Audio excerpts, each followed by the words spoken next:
So what is up, guys? So I decided today, it is Wednesday, October 3rd. I'm going to take the wheels off the bike because I'm going to try to do it myself. So only using the tools that I keep on the bike. This is Cookie. Say hi, Cookie. Little Pekingese. And he's my helper today, but these are the tools that I went over in a tool roll before. And these are the OEM tools, and these are what I'm going to be using to change tires. So hopefully this video will come out, and we'll see how it goes.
Alright guys, I'm out here again. I'm going to try to put the new tire on the rim. I got it off in the last video, so my neighbor's dog's barking. So anyway, I'm going to get started. I'll probably do a time lapse for this. Like I said, it's not a tutorial. This is just me trying to do this myself. So I'll probably set my phone up to do a time lapse, and I'll get started later on.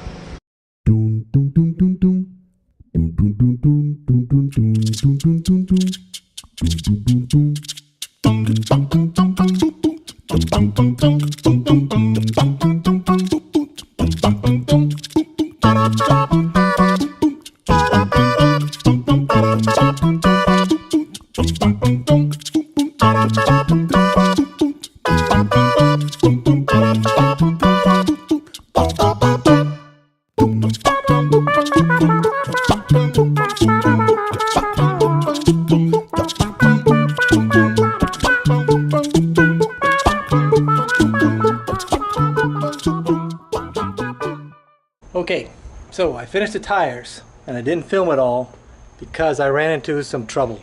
And the trouble I ran into, I'll put a short clip right here because I was asking some of the guys in the KLR Delusionals if they had any input as to what might be the problem.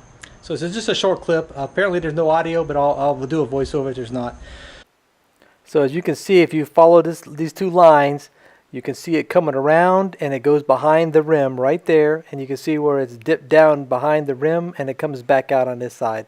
It's about 8 inches, and I don't know what caused that. I finally figured it out. I just had to adjust the wheel until it was centered and then air it up. But I got the new tires on, as you can see here. The Continental TKC-80's. They look good on the front. Let's go around over here. I also installed these Stompgrip tank pads, so that's going to be good. And I installed a hardened or a bolt upgrade kit for the subframe.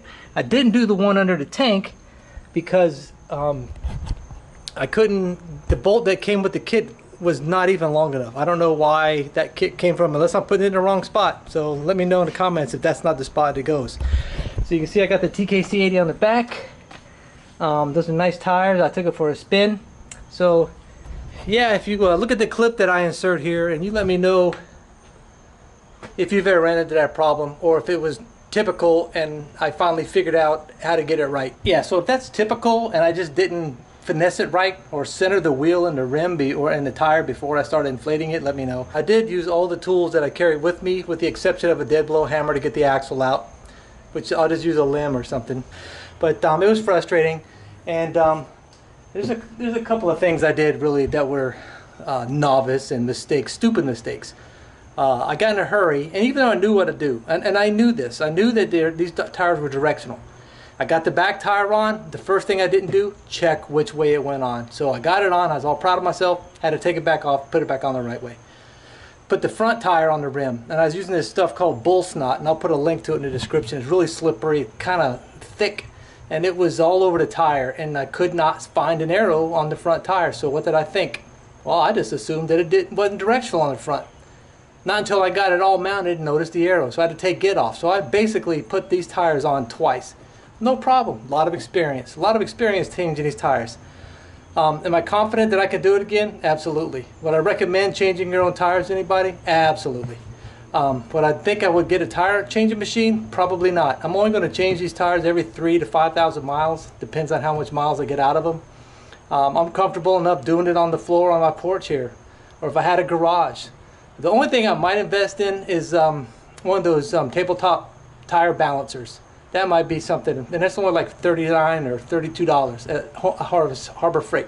I might invest in one of those, but for a tire change machine, not unless I get a bunch of motorcycles and have to change tires all the time, I don't need it. These Motion Pro tire Spons I got, fabulous. Don't even need 3 of them. The 2 I had worked great with the Bead buddy. So that's all I did to the bike today. I got both the tires put on the rims, and got both the tires put on the rims, and that's my neighbor's kids in a golf cart. We're golf cart town. You can drive golf carts anywhere. The speed limit is 25. So what did they do? They made the speed limits in town 25 miles an hour, which is pretty cool. So anyway, yeah, I got the tires on. Had a little trouble. No problem with me. I'm telling you, it's a learning experience. I recommend doing it to anybody, and I have confidence that I could fix a flat on the trail if I needed to. So I think I'll wrap this up now, and hope everybody has a good one. Appreciate all the comments. I appreciate all the confidence boosts y'all gave me in changing myself. Glad I did. I'll do it again. No questions asked later on.